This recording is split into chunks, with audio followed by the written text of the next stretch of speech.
So my junior year in college, my team did well, but I didn't get the accolades that I wanted, that I thought I deserved. And I was so mad. And I remember calling up my dad, and he said, I was just venting to him, and he said, Keely, put your sunglasses on. I'm like, Dad, what are you talking about? He goes, Keely, put your sunglasses on. Your future is bright. Chill out, you're okay.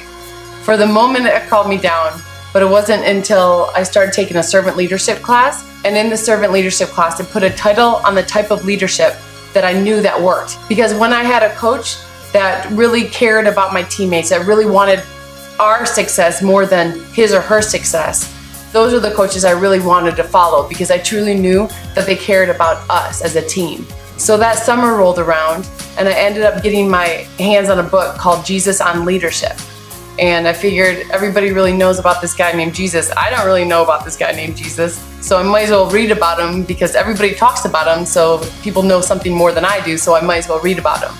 So when I started reading this book, I found out, wow, this guy named Jesus, he could have come into the world and been like all macho man, been wearing a crown, but here he was coming to serve other people, loving other people, meeting a person where they're at and just loving on them.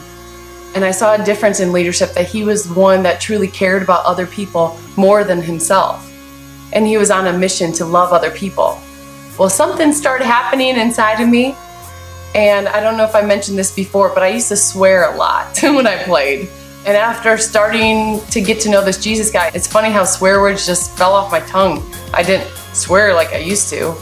There was a calmness that started happening inside of me, because I had a different perspective of leadership my senior year. My goal was sincerely to make everybody around me successful, to help love and serve my teammates, every single one. I did not want to have that bitter taste in my mouth that I had my junior year at the end of the season, because I thought, this is my last year playing. I want to go out, that all my teammates enjoyed playing with me.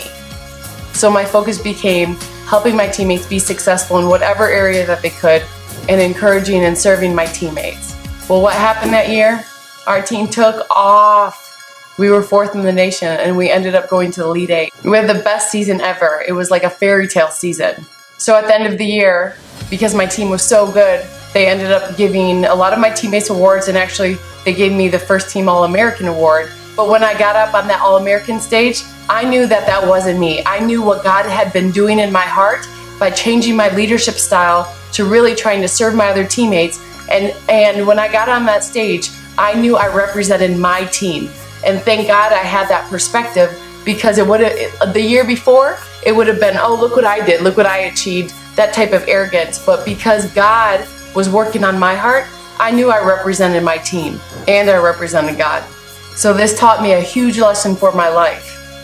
By making other people around me better, I also became a better teammate. So if you want to become a leader and have your teammates fight hard with you, use the example of Jesus. He served, he loved, and he made everyone around him better.